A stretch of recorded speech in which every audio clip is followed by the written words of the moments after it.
Most kids in the U.S. have easy access to education. It's not the case in other parts of the world, especially areas torn apart by war. A group of local high school students is now working to change that by tutoring kids thousands of miles away. As CBS 8's Shannon Handy shows us, the experience is both risky and incredibly fulfilling.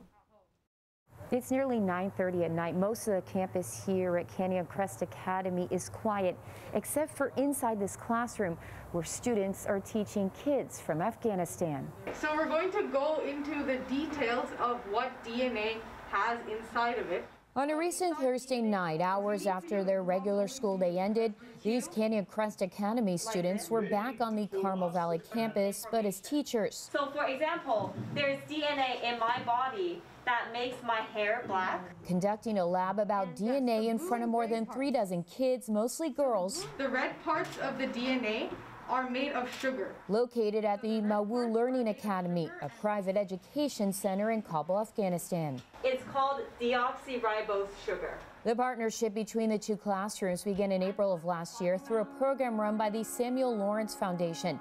Zoom is used to connect the two, and English lessons are translated into Farsi.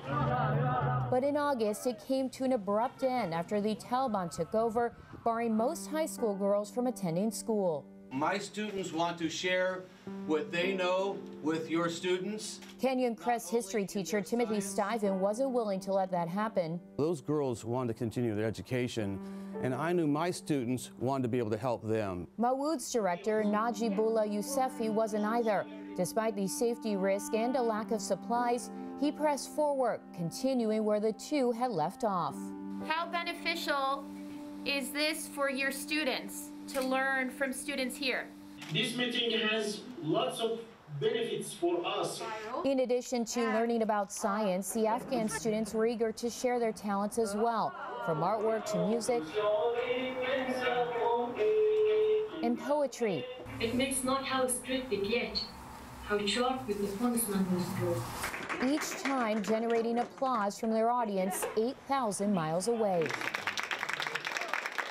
One student expressed his desire to go to journalism school, saying despite all he and his classmates have been through, he's not giving up on his dream. I'm the people that want to get my aim, and I like my aim. I like very much that I become a good reporter.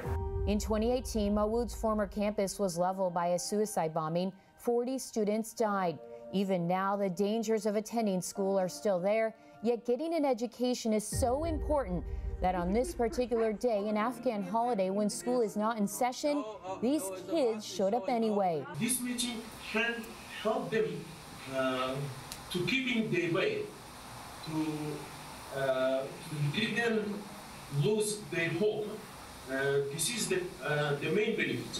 When you learn biology as well, that benefit isn't lost on Canyon Crest students who feel it's their duty to teach. We come to school with this idea that we're entitled to our education and that it's something that's bestowed upon us as a right. And then when we see that there are girls of equal intelligence and that deserve the same opportunities as us, when we see that they aren't receiving the same attention and support that we are, it becomes an obligation for us. I am going to read a poem. To ensure these sessions continue, the Mawu Learning Academy desperately needs food and funding for supplies and teacher salaries.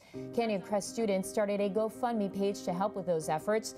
So far, it's made it possible for them to stay open, further deepening a relationship that means as much to the kids in Afghanistan as it does to the ones here. It's just been amazing to see the universal connection. It's just been wonderful and a pleasure. Shannon Handy. Bye-bye, everybody. CBS 8.